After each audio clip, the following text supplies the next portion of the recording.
충격적인 일이 벌어졌습니다. 석유로 부를 축적하는 국가인 사우디가 석유뿐만이 아닌 반도체 기술로 눈을 돌리고 있는 중입니다. 사우디는 전 세계 최고의 반도체 제조국인 한국과 손을 잡고 반도체 공장을 짓는 등 기술 발전에 열을 올리고 있는데요. 그와 관련된 오늘의 이야기 들어보겠습니다. 이야기 시작 전 구독과 좋아요는 영상을 만드는데 큰 힘이 됩니다. 그럼 이야기 시작하겠습니다. 저는 오마르 알사피입니다. 사우디아라비아 리야드에서 자랐고 우리 가족은 3대째 석유 산업에 몸담고 있습니다. 아버지 압둘라는 사우디 국영 석유회사 아람코의 고위 임원이십니다. 저희 집은 리야드 고급 주택가에 위치한 대저택이죠. 석유가 우리에게 준 부와 번영의 상징입니다. 그런데 최근 세계 각국이 2050년까지 탈석유를 선언하는 뉴스를 볼 때마다 마음이 무거워집니다. 전기차가 내연기관차를 대체하고 태양광과 풍력 발전이 빠르게 확산되고 있어요. 유럽, 미국, 중국까지 모두 탄소 중립을 선언했습니다. 이대로라면 석유의 시대가 언젠가 끝날 것이 분명해요. 어느 저녁 식사 자리에서 이 문제를 꺼냈습니다.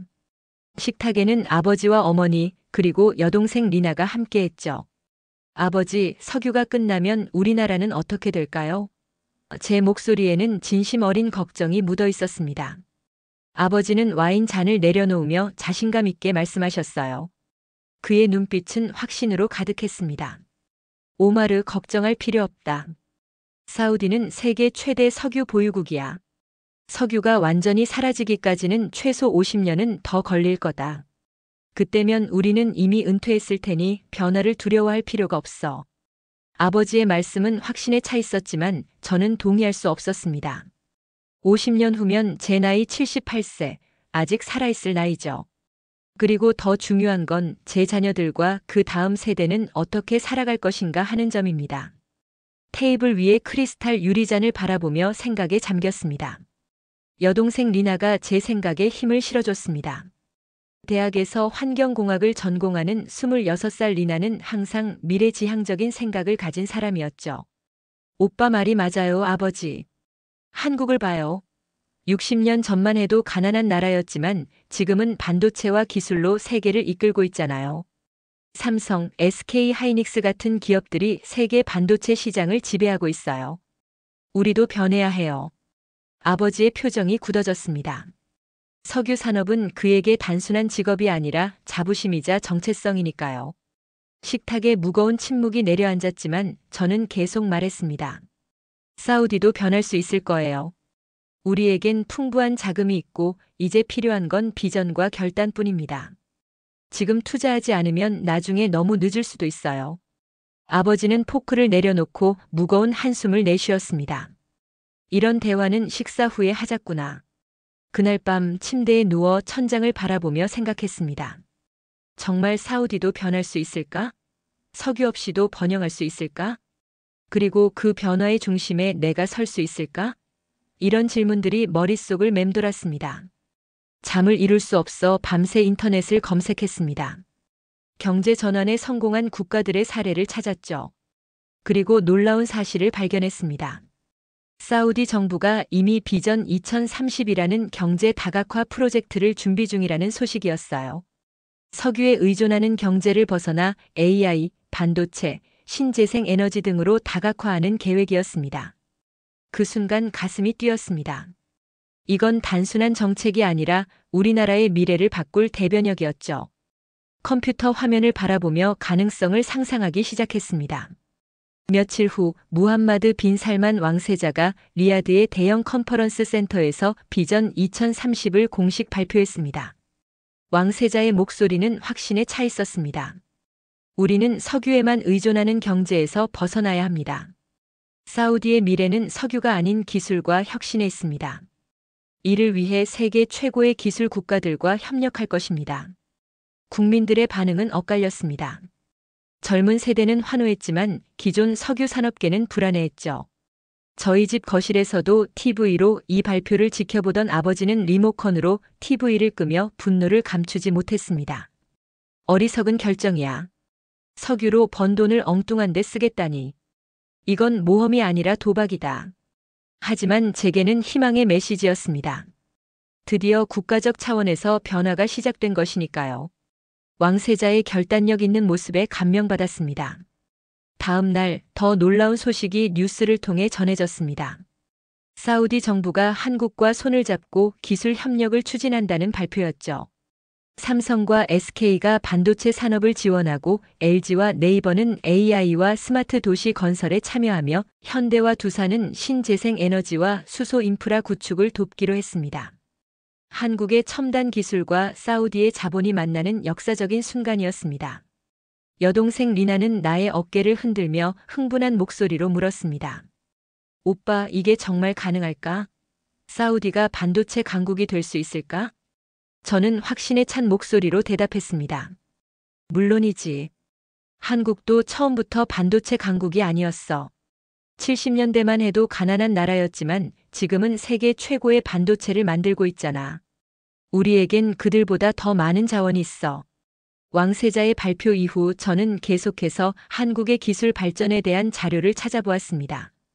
저는 원래 호기심이 많은 성격이라 한번 관심을 갖기 시작하면 끝까지 파고드는 편이에요. 밤늦게까지 컴퓨터 앞에 앉아 한국의 반도체 산업 성장 과정을 조사했죠.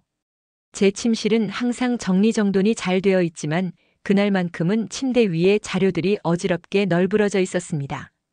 아버지는 제가 이런 면에서는 그와 다르다고 말씀하시곤 했어요. 아버지는 직관적인 결정을 내리는 반면 저는 항상 증거와 데이터를 모아 분석한 후에 판단하는 스타일이니까요. 어느 날 저녁 뉴스를 보다가 충격적인 장면을 목격했습니다. 사우디 왕자가 한국 삼성 반도체 공장을 방문한 모습이 화면에 나타났죠. 깔끔한 클린룸 안에서 반도체 생산 과정을 살펴보던 왕자의 눈빛에는 놀라움과 경외감이 가득했습니다. 왕자는 인터뷰에서 이렇게 말했습니다. 우리는 석유를 팔지만 한국은 미래를 만든다. 이곳의 기술력은 정말 놀랍습니다. 한 개의 작은 칩이 자동차부터 인공지능까지 모든 것을 움직이는 시대가 왔습니다. 그 순간 가슴이 뛰었습니다. 제 미래가 어디에 있는지 분명해지는 느낌이었죠. 손에 땀이 배어나왔고 심장은 빠르게 뛰었습니다. 이것이 바로 제가 가야 할 길이라는 확신이 들었어요. 다음 날 아침 아버지의 서재문을 두드렸습니다. 아버지는 언제나처럼 책상 앞에 앉아 서류를 검토하고 계셨어요. 석유 산업에서 30년을 보낸 아버지의 책상은 항상 완벽하게 정돈되어 있었습니다. 벽에는 세계 각국 석유회사 임원들과 함께 찍은 사진들이 걸려 있었죠. 들어오너라, 오마르. 깊은 한숨을 내쉬고 용기를 내어 말했습니다. 아버지, 저 서울대학교 장학 프로그램에 지원했습니다. 아버지의 펜이 멈췄습니다. 그의 얼굴에는 복잡한 감정이 스쳐 지나갔어요. 실망, 분노, 그리고 묘한 자부심이 뒤섞여 있었습니다. 그래서 합격했나? 아직 결과는 나오지 않았어요. 하지만 합격하면 꼭 가고 싶습니다. 아버지는 안경을 벗고 천천히 말씀하셨습니다. 오마르, 넌 항상 고집이 샜지. 내 어머니를 닮았어. 하지만 석유 산업은 우리 가문의 전통이다.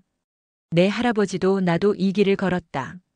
제 성격은 어릴 때부터 분명했습니다. 한번 결심하면 끝까지 가는 고집과 새로운 것에 대한 호기심이 많았죠. 초등학교 때는 장난감 자동차를 분해해 다시 조립하는 걸 좋아했고, 고등학교 때는 로봇 경진 대회에서 상을 받기도 했습니다. 아버지는 그런 저를 보며 항상 너무 호기심이 많다고 말씀하셨어요. 아버지, 저는 우리 가문의 전통을 무시하는 게 아닙니다. 오히려 새로운 전통을 만들고 싶어요. 석유의 시대가 끝나면 우리는 무엇으로 살아갈 건가요? 침묵이 흘렀습니다. 아버지의 표정에서 내적 갈등이 느껴졌어요. 그는 창밖을 바라보며 깊은 생각에 잠겼습니다. 내가 정말 그렇게 생각한다면 가보거라. 하지만 기억해라. 실패해도 언제든 돌아올 곳이 있다는 걸. 제 마음은 기쁨과 설렘으로 가득 찼습니다. 아버지의 허락을 받은 것만으로도 큰 승리였죠. 일주일 후 서울대학교로부터 합격 통지를 받았습니다. 반도체 공학 석사 과정의 전액 장학금이었어요. 가족들에게 이 소식을 알렸을 때 리나는 환호성을 질렀고 어머니는 걱정스러운 눈빛으로 저를 바라보셨습니다. 어머니는 제 여행 가방을 싸며 말씀하셨습니다. 오마르, 너는 항상 고집이 세고 호기심이 많았어. 어릴 때부터 다른 아이들과는 달랐지. 기계를 분해하고 책을 읽고 질문을 끊임없이 하던 모습이 아직도 생생해. 저는 어머니의 손을 잡으며 웃었습니다. 그런 성격이 이제는 도움이 될 것 같아요. 출국 전날 밤 리나가 제 방을 찾아왔습니다. 그녀의 눈은 흥분으로 빛나고 있었어요. 오빠 정말 부러워요. 오빠는 항상 자신이 원하는 것을 향해 똑바로 나아가니까요. 저도 언젠가 오빠처럼 용기를 내고 싶어요. 리나는 항상 저를 지지해주는 든든한 동생이었습니다. 환경공학을 전공하면서 사우디의 지속 가능한 발전에 관심이 많았죠. 그녀의 방에는 태양광 패널 모형과 풍력 발전기 디자인이 가득했어요. 리나, 내가 있어서 정말 다행이야. 아버지를 설득하는데 내 도움이 컸어. 리야드 국제공항. 출국장에서 가족들과 마지막 인사를 나눴습니다. 어머니는 눈물을 참으며 저를 꼭 안아주셨고 리나는 응원의 메시지가 담긴 작은 노트를 건넸습니다. 그리고 아버지. 그는 평소와 달리 감정을 숨기지 않고 저를 바라보셨어요. 오마르, 항상 자랑스러운 아들이었다. 내가 어떤 길을 선택하든 그건 내 길이다. 부끄럽지 않은 선택을 하거라. 제 눈에도 눈물이 고였습니다. 아버지의 말씀은 그 어떤 칭찬보다 값진 것이었으니까요.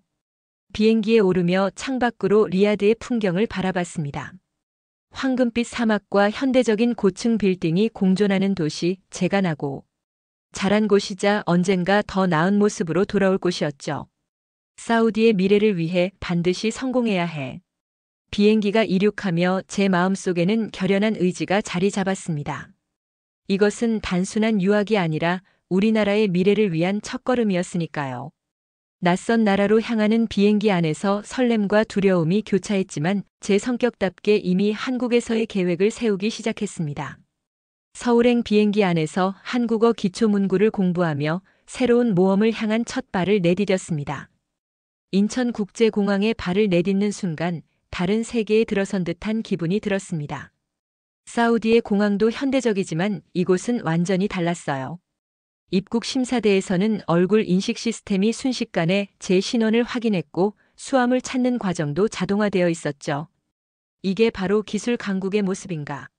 서울 도심으로 향하는 열차 안에서 창밖을 바라봤습니다. 사우디의 넓은 사막과 점처럼 흩어진 건물들과 달리 서울은 빽빽한 고층 건물들이 끝없이 이어지고 있었어요. 열차 테이블에 QR코드를 스캔하자 모든 정보가 제 휴대폰에 나타났습니다. 사우디에서는 상상도 못할 편리함이었죠. 서울대학교 첫 수업날 반도체 공학 강의실에 들어섰습니다. 교수님은 홀로그램 디스플레이로 반도체 구조를 3D로 보여주셨어요. 사우디에서도 첨단 교육 기자재가 있지만 이렇게 수업에 통합되어 있지는 않았습니다. 가슴이 두근거렸습니다. 캠퍼스 식당에서는 학생증 태그로 결제하고 로봇이 음식을 가져다주는 시스템이었습니다. 사우디에서는 고급 레스토랑에서나 볼 수 있는 서비스 로봇이 여기선 일상이었어요. 왜 우리나라는 이런 실용적인 기술을 일상에 적용하지 않았을까? 첫 주가 지나고 서울대 반도체 연구소를 방문했습니다. 클린룸에 들어가기 위해 방진복을 입는 순간부터 가슴이 뛰었어요. 연구소 내부는 제 상상을 뛰어넘었습니다. 초정밀 기계들이 나노미터 단위의 반도체 회로를 만들어내는 과정이 경이로웠습니다. 이런 기술이 있었다니. 말문이 막혔습니다. 눈앞의 광경이 SF 영화 같았어요. 연구원의 설명에 따르면 이 기계는 5나노미터 공정이 가능한 최첨단 장비였습니다. 세계에서 이 기술을 보유한 국가는 몇 곳 되지 않아요. 미국, 대만, 그리고 우리 한국 정도죠. 그 말을 듣는 순간 눈시울이 뜨거워졌습니다. 사우디에는 없는, 세계에서도 몇 안 되는 국가만 가진 기술을 직접 배울 수 있다는 사실이 가슴을 두근거리게 했어요. 다음 날 강민혁 교수님의 연구실을 방문했습니다. 그는 삼성과 SK 하이닉스에서 20년 이상 일한 반도체 전문가였습니다. 오마르 군, 한국에 온 소감이 어때요? 정말 놀랍습니다. 사우디에서는 볼 수 없는 기술들이 너무 많아요. 강 교수님은 따뜻한 미소를 지으며 말씀하셨습니다. 한국도 60년 전에는 세계에서 가장 가난한 나라 중 하나였어요. 천연자원도 없고 전쟁으로 폐허가 된 나라였죠. 하지만 우리는 교육과 기술에 투자했고 지금은 세계 최고의 반도체 강국이 되었습니다. 그 말씀이 제 가슴을 울렸습니다. 사우디는 풍부한 석유로 부를 쌓았지만 한국은 오직 사람의 힘 기술력으로 세계 강국이 되었다는 사실이 충격적이었어요. 교수님, 사우디도 이런 기술을 가질 수 있을까요? 물론입니다. 기술의 본질은 사람이에요. 우수한 인재와 비전, 꾸준한 투자가 있다면 사우디도 충분히 가능합니다. 주말에는 판교 테크노밸리를 방문했습니다. 한국의 실리콘밸리라 불리는 이곳은 수많은 기술 기업과 스타트업으로 활기가 넘쳤어요. 특히 삼성전자의 AI 연구소가 인상적이었습니다. 이곳에서는 반도체와 AI를 결합한 차세대 기술을 개발하고 있었죠. 카페에서 강 교수님과 대화를 나눴습니다. 로봇 바리스타가 만든 커피를 마시며 물었습니다. 교수님, 한국과 사우디의 가장 큰 차이점이 뭐라고 생각하세요? 저는 위기의식이라고 생각해요. 한국은 자원이 없어서 항상 위기의식을 갖고 살았습니다. 우리가 기술을 개발하지 않으면 살아남을 수 없다는 절박함이 있었죠. 반면 사우디는 석유 덕분에 그런 절박함이 적었을 거예요. 그 말에 깊이 공감했습니다. 사우디는 석유 덕분에 편안했지만 그것이 오히려 혁신의 발목을 잡았던 것 같았어요. 이 기술을 사우디에 가져간다면 제 심장이 빠르게 뛰기 시작했습니다. 우리나라도 변할 수 있을 거예요. 한 달이 지나고 저는 더욱 확신을 갖게 되었습니다. 이곳에서 배운 기술과 지식을 사우디로 가져가야 한다는 사명감이 강해졌어요. 교수님, 저는 학업을 마치면 바로 사우디로 돌아가려고 합니다. 우리나라에도 이런 기술 혁명이 필요해요. 강 교수님은 의미심장한 제안을 하셨습니다. 내년에 사우디에서 열리는 기술 컨퍼런스에 함께 가보는 건 어떨까요? 내가 가진 네트워크로 사우디 정부 관계자들을 만날 수도 있을 겁니다. 그 순간 가슴이 벅차올랐습니다. 꿈이 현실이 될 수 있는 기회였으니까요. 그날 밤 기숙사 창가에서 서울의 야경을 바라보며 일기를 썼습니다. 오늘 나는 내 인생의 방향을 확실히 정했다. 한국에서 배운 기술을 사우디에 가져가 우리나라의 미래를 바꿀 것이다. 석유가 마르기 전에 우리는 새로운 산업을 일으켜야 한다. 창밖으로 보이는 서울의 불빛이 마치 반도체 회로처럼 보였습니다. 리야드의 미래 모습을 상상하며 그 꿈을 위해 더 열심히 공부하기로 결심했습니다. 서울대학교에서의 첫 학기가 끝나갈 무렵 강민혁 교수님의 특별한 제안을 받았습니다.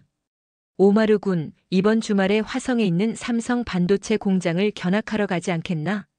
내가 특별히 허가를 받아놓았네. 그 순간 심장이 두근거렸습니다.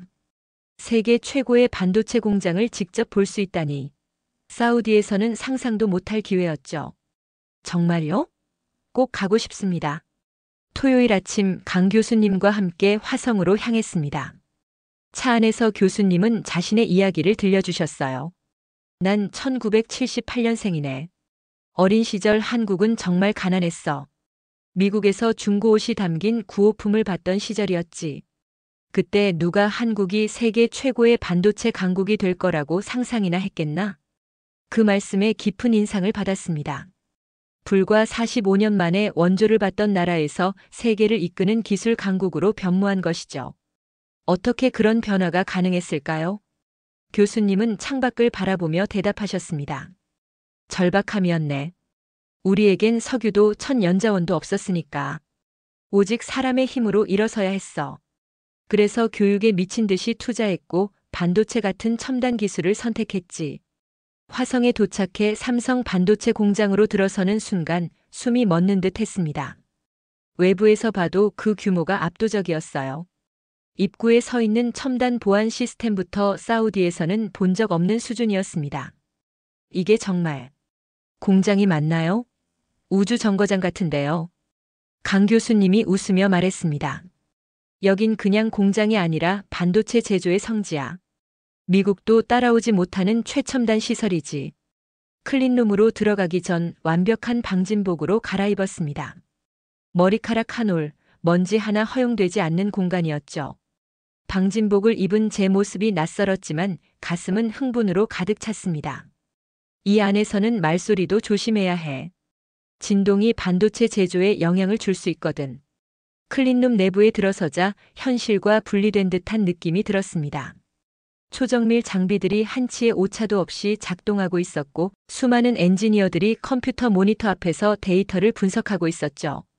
저기 보이는 건 EUV 장비야. 세계에서 단 한 곳, 네덜란드 ASML만 만들 수 있는 장비지.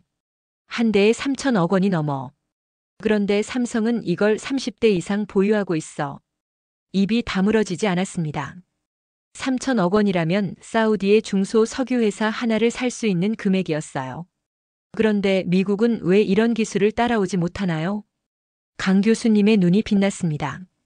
인내와 집요함의 차이지. 반도체는 하루아침에 만들어지는 게 아니야.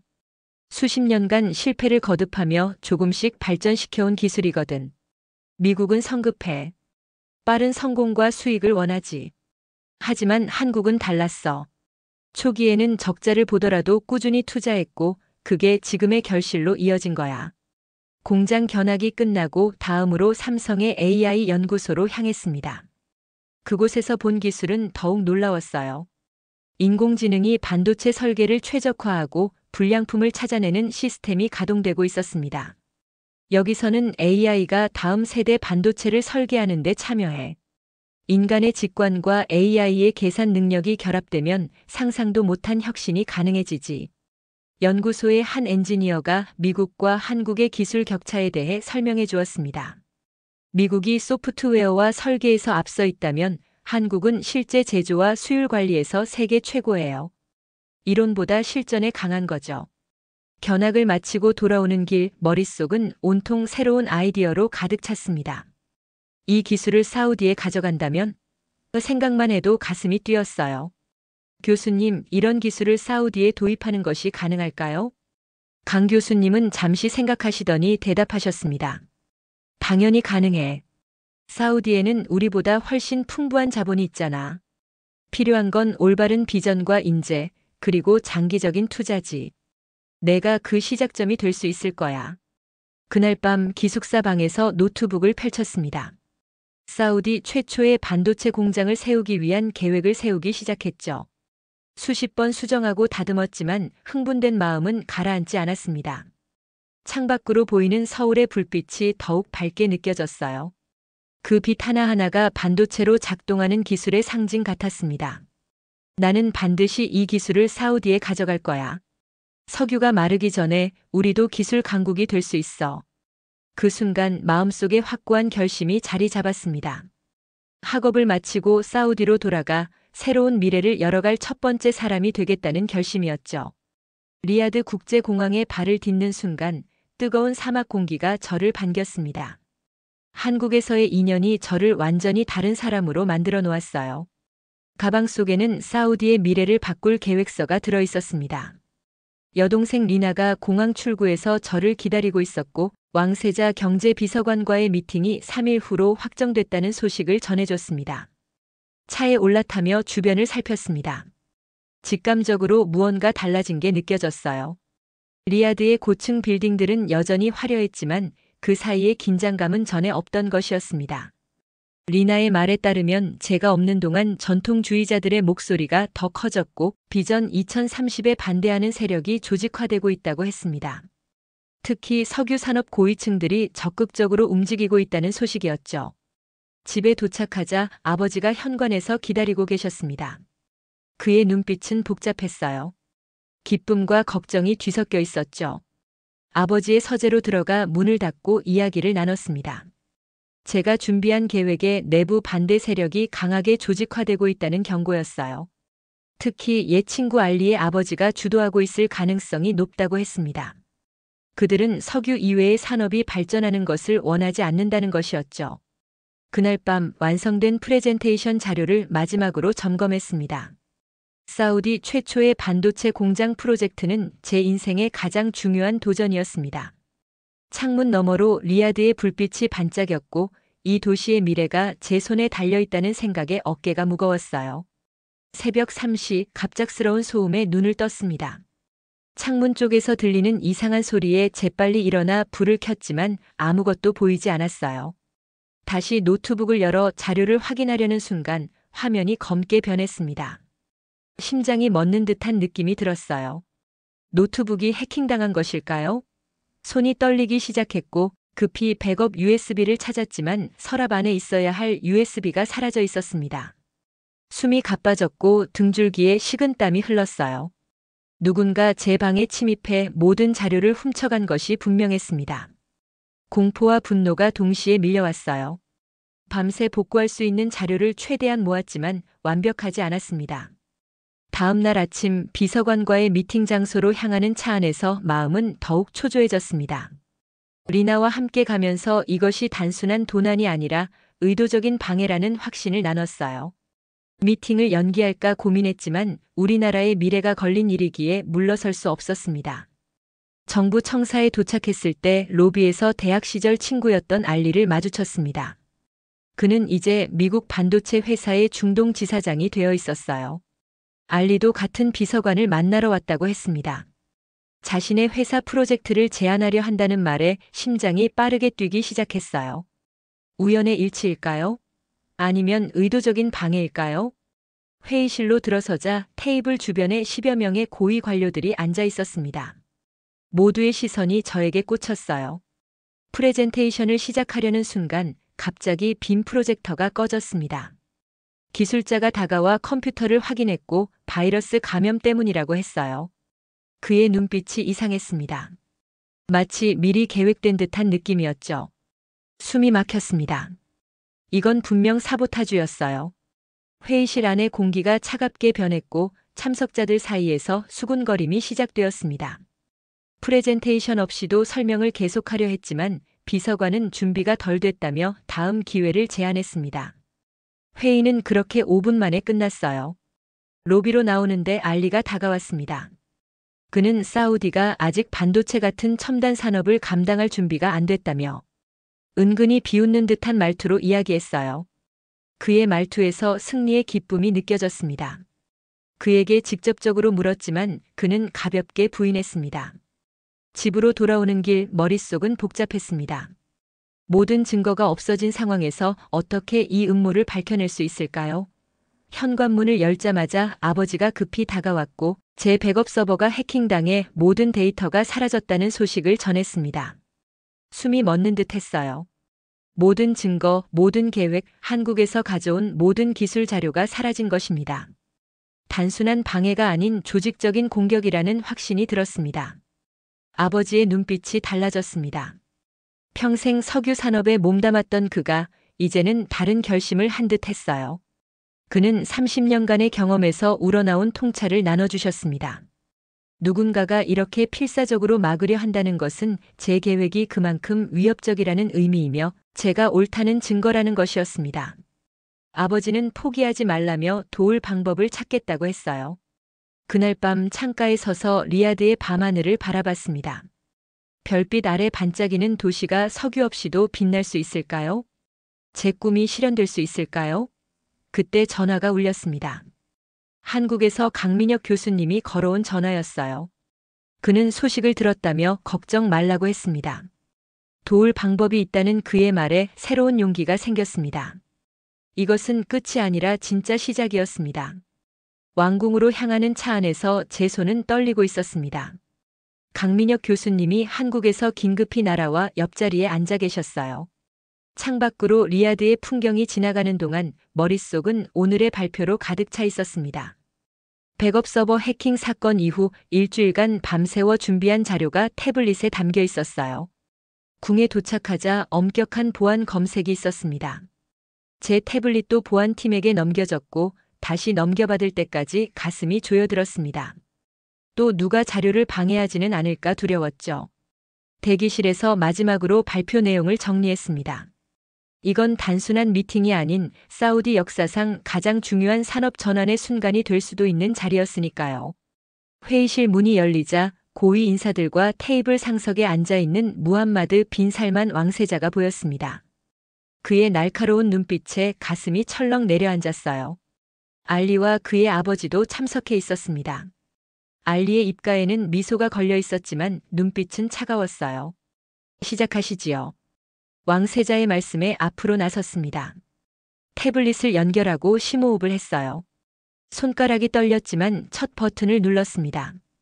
다행히 화면이 정상적으로 작동했어요. 존경하는 왕세자 전하, 그리고 참석하신 모든 분들. 제 목소리가 처음에는 떨렸지만 곧 안정을 찾았습니다. 첫 슬라이드에는 충격적인 그래프가 있었어요. 이것은 세계 석유 수요 예측 그래프입니다. 2050년까지 석유 수요는 현재의 50% 이하로 감소할 것으로 예상됩니다. 우리가 지금 행동하지 않으면 30년 후 사우디는 심각한 경제적 위기에 직면할 것입니다. 회의실 안에 무거운 침묵이 흘렀습니다.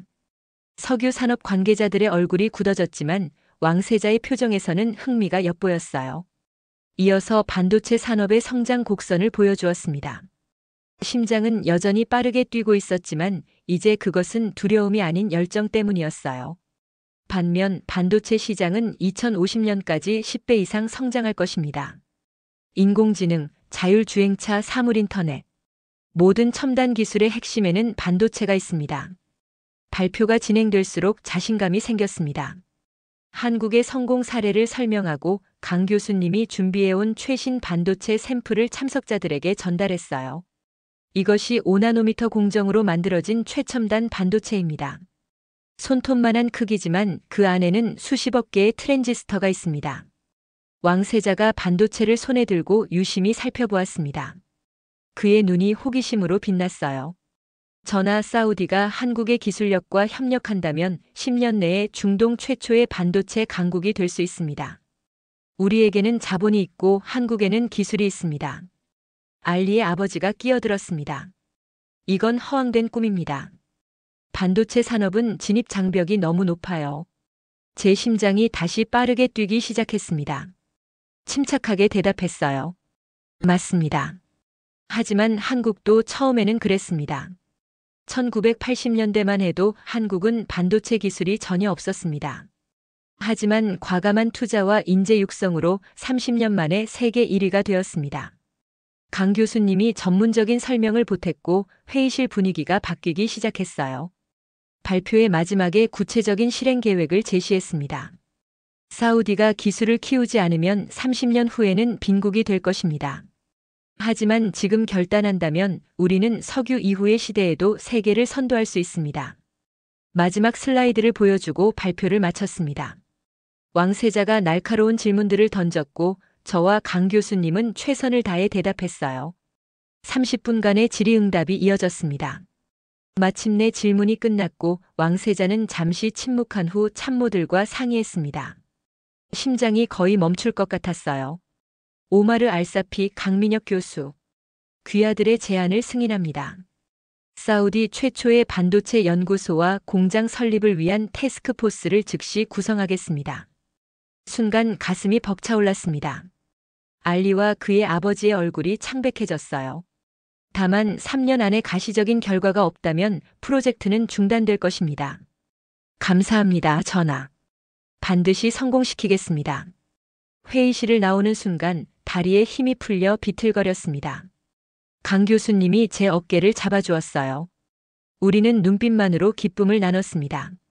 차에 오르면서 깊은 숨을 내쉬었습니다. 창밖의 리야드가 이전과 달라 보였어요. 석유의 왕국에서 기술의 강국으로 사우디의 새로운 여정이 시작되었습니다. 왕세자의 승인 이후 2년 리야드 외곽 신도시의 거대한 공사 현장이 들어섰습니다.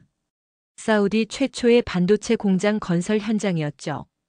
건설용 크레인이 하늘을 찌르고 더 수천 명의 인부들이 24시간 교대로 일하는 모습은 장관이었습니다. 오마르, 이걸 보세요. 클린룸 설비가 도착했어요. 리나의 목소리에 고개를 돌렸습니다. 한국에서 공수된 최첨단 반도체 제조 장비가 대형 컨테이너에 실려 들어오고 있었어요. 그 모습을 보며 가슴이 벅차올랐습니다. 지난 2년은 숨 돌릴 틈 없이 바빴어요.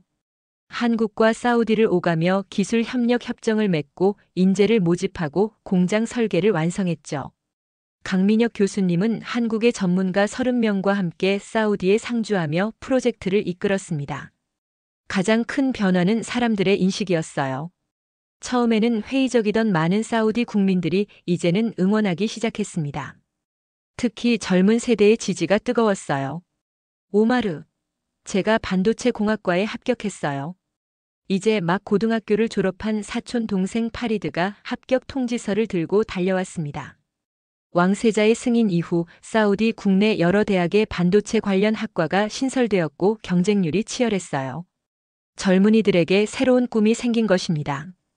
공장 건설이 진행되면서 놀라운 변화들이 하나둘 생겨났습니다. 가장 큰 이점은 일자리 창출이었어요. 공장 건설 단계에서만 5,000명 이상의 일자리가 생겼고 운영이 시작되면 2만 명 이상의 고용 효과가 기대되었습니다. 이 일자리들은 단순 노동이 아닌 고부가 가치 기술 직종이었죠. 오마르 미국 실리콘밸리에서 일하던 사우디 출신 엔지니어들이 100명 넘게 지원했어요. 해외로 나갔던 인재들이 돌아오기 시작한 것입니다. 두뇌 유출이 두뇌 유입으로 바뀌는 순간이었어요. 반도체 공장은 산업 생태계도 함께 변화시켰습니다. 공장 주변으로 관련 부품 제조사, 연구소, 스타트업 기업들이 모여들었어요. 한국, 미국, 유럽의 기업들이 사우디에 지사를 설립하기 시작했고 이는 외국인 투자 유치로 이어졌습니다. 이번 분기만 50억 달러의 외국인 투자가 유입되었습니다. 작년 같은 기간보다 300% 증가한 수치입니다. 석유 가격 변동에 일희일비하던 사우디 경제에 안정감이 더해진 것이었어요. 교육 분야의 변화도 두드러졌습니다. 한국과의 교육 협력으로 카이스트와 서울대학교가 사우디에 분교를 설립했고 공학 교육의 질이 크게 향상되었어요. 이제 사우디 학생들이 해외로 나가지 않고도 세계 최고 수준의 교육을 받을 수 있게 되었습니다. 오마르, 우리 여학생들 중에서도 반도체 공학을 전공하는 비율이 30%를 넘었어요. 전통적으로 남성 중심이었던 사우디 사회에서 여성들의 기술 분야 진출이 활발해진 것은 놀라운 변화였어요. 건설 현장 한편에 마련된 임시 연구소에서는 이미 시제품 생산이 시작되었습니다. 첫 번째 사우디 제작 반도체 칩이 탄생한 날 전 직원이 모여 축하 행사를 가졌어요.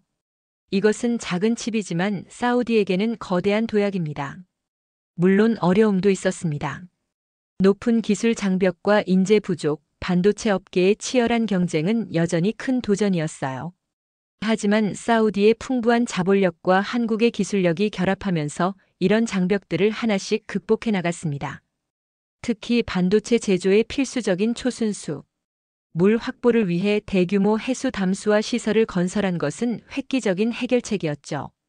사우디의 환경적 약점을 강점으로 바꾼 사례였습니다. 공장이 80% 완공되었을 때 왕세자가 직접 현장을 방문했습니다. 오마르 알사피 강민혁 교수. 두 분은 사우디의 역사를 바꾸고 있습니다. 왕세자의 말씀에 겸손하게 고개를 숙였지만 속으로는 큰 자부심을 느꼈습니다. 우리는 정말로 역사의 한 페이지를 쓰고 있었으니까요. 공장 완공이 한 달 앞으로 다가왔을 때 건설 현장 옥상에서 리야드의 밤하늘을 바라보며 리나와 대화를 나눴습니다. 사우디의 미래. 이 공장이 완성되면 우리나라는 정말 달라질 거야. 석유만으로 사는 나라가 아닌 지식과 기술로 사는 나라가 될 거야. 우리 앞에는 반도체 공장의 실루엣이 어둠 속에서 장엄하게 솟아 있었고 그 뒤로 사우디의 새로운 미래가 밝아오고 있었습니다. 반도체 공장 완공식 날 리야드는 축제 분위기로 가득했습니다. 사우디 텔레비전이 특별 생방송으로 이 역사적인 순간을 중계했고 세계 각국의 미디어가 이 소식을 첫머리에 다뤘어요. 무함마드 왕세자가 직접 테이프 커팅을 하며 사우디의 새로운 기술 시대 개막을 선언했습니다. 그 자리에는 한국의 대통령과 삼성, SK 하이닉스의 회장들도 참석했어요. 한국 대통령은 축사에서 두 나라의 협력을 강조했습니다. 한국의 기술과 사우디의 비전이 만나 이룬 성과라는 말씀이 특히 기억에 남았어요. 행사장에서 강민혁 교수님과 함께 서 있으면서 그분의 눈에 맺힌 자부심과 감동의 눈물을 보았습니다. 교수님은 한국도 처음에는 미국의 기술 지원으로 첫 반도체 공장을 세웠고 지금은 세계를 이끄는 기술 강국이 되었다고 하셨어요. 그리고 사우디도 반드시 그렇게 될 것이라고 격려해 주셨습니다. 한국이 없었다면 이 모든 것은 불가능했을 거예요. 그들의 기술력뿐만 아니라 열정적인 지원과 믿음이 저희에게 큰 힘이 되었습니다. 한국 파트너들은 단순히 장비를 판매하는 데 그치지 않고 사우디 엔지니어들이 깊이 이해할 수 있도록 교육하고 지원했어요. 미국 기업들과는 확연히 다른 접근법이었습니다. 완공식 다음 날 공장 내 제 사무실에서 다음 단계 계획을 검토하고 있었습니다. 한국의 반도체 발전 역사를 따라 우리도 단계적으로 기술력을 높여갈 계획이었어요. 처음에는 메모리 반도체를 생산하고 점차 시스템 반도체와 인공지능 칩으로 영역을 확장해 나갈 예정이었습니다. 그때 예상치 못하게 알리가 제 사무실을 찾아왔습니다. 대학 시절 가장 친했던 친구였지만 최근 몇 년간 우리는 서로 다른 길을 걸었어요. 그는 미국 기업의 중동 지사장으로, 저는 사우디 반도체 프로젝트의 책임자로 종종 경쟁 관계에 놓였죠. 알리는 미국 본사로 발령받아 다음 달에 떠난다고 했습니다. 놀랍게도 그가 직접 요청한 것이라고 했어요. 여기서의 경쟁에 지쳤다는 것이었습니다. 더 놀라운 것은 그의 솔직한 고백이었어요. 알리는 처음에는 우리 프로젝트가 실패할 거라 생각했다고 했습니다. 미국 기술이 최고라고 믿었기 때문이죠. 하지만 이제는 한국과 손잡은 우리 전략이 옳았다는 것을 인정할 수밖에 없다고 했어요. 그의 말에 따르면 미국은 기술은 팔아도 진정한 노하우는 잘 공유하지 않는 반면 한국은 달랐다고 합니다. 한국 파트너들은 진심으로 사우디가 성장하길 원했고 그것이 우리 프로젝트의 성공 비결이었던 거죠. 알리와 이야기를 나누면서 저는 한국 사람들이 우리와 비슷한 점이 많다고 느꼈습니다. 그들도 외부의 도움으로 시작했지만 자신만의 길을 개척했어요. 단기적 이익보다 장기적 파트너십을 중요시하는 문화도 우리와 닮아 있었습니다. 알리는 원래 사우디가 미국과 함께 가야 한다고 생각했다고 고백했어요. 세계 최강국과 동맹을 맺는 게 최선이라고 믿었던 것이죠. 하지만 이제는 우리가 한국처럼 독자적인 기술력을 키우는 방식이 어쩌면 사우디에 더 맞을지도 모른다는 생각이 들었다고 합니다. 함께 창가에 서서 광활한 반도체 단지를 바라보았습니다. 수천 명의 직원들이 바쁘게 오가고 한국에서 온 엔지니어들이 사우디 신입 직원들을 교육하는 모습이 보였어요. 대학생 때 꿈꿨던 사우디의 모습이 현실이 되어가고 있었습니다. 알리도 이 변화를 보며 놀랍고 자랑스럽다고 했습니다. 우리가 미국에 전적으로 의존하지 않고도 이런 성공을 이룰 수 있다는 것이 그에게도 큰 깨달음이었나 봅니다. 한국이 불과 50년 전 세계에서 가장 가난한 나라 중 하나였다는 사실을 생각하면 우리도 충분히 성공할 수 있다는 희망이 생겼다고 했어요. 저는 이제 우리는 석유가 아닌 미래를 팔 것이라고 말했습니다. 알리는 미국에 가서도 제 소식을 듣고 싶다며 어쩌면 언젠가 다시 돌아올지도 모르겠다고 했어요. 우리는 옛 친구처럼 작별 인사를 나눴습니다. 경쟁자였지만 결국 우리 모두 사우디의 더 나은 미래를 원했던 것이니까요. 알리가 떠난 후 저는 다시 계획서로 돌아갔습니다. 이번에는 네옴시티에 AI 반도체 특화 연구소를 설립하는 프로젝트였어요. 사우디의 야심찬 스마트시티 건설 계획에 맞춰 우리도 기술력을 더욱 발전시켜 나갈 것입니다. 제 책상 위에는 한국 방문 때 찍은 사진 한 장이 놓여 있었습니다. 강민혁 교수님과 함께 삼성 반도체 공장 앞에서 찍은 사진이었죠. 그 사진을 바라보며 생각했습니다. 한국이 보여준 길을 따라 걷되 우리만의 방식으로 더 멀리 나아갈 것입니다. 창밖으로는 사우디의 뜨거운 태양이 반도체 공장의 유리 외벽에 반사되어 찬란하게 빛나고 있었습니다. 그것은 마치 우리의 미래처럼 밝게 빛나고 있었어요. 여러분, 지금까지 사우디 석유를 버리고 기술 강국이 되다의 이야기를 들어주셔서 감사합니다. 오늘 영상이 마음에 드셨다면 좋아요와 구독 버튼 눌러주세요. 그리고 여러분이 생각하는 미래의 기술 강국은 어떤 나라일지 댓글로 의견 남겨주시면 좋겠습니다. 다음 영상에서 더 흥미로운 이야기로 찾아뵙겠습니다. 감사합니다.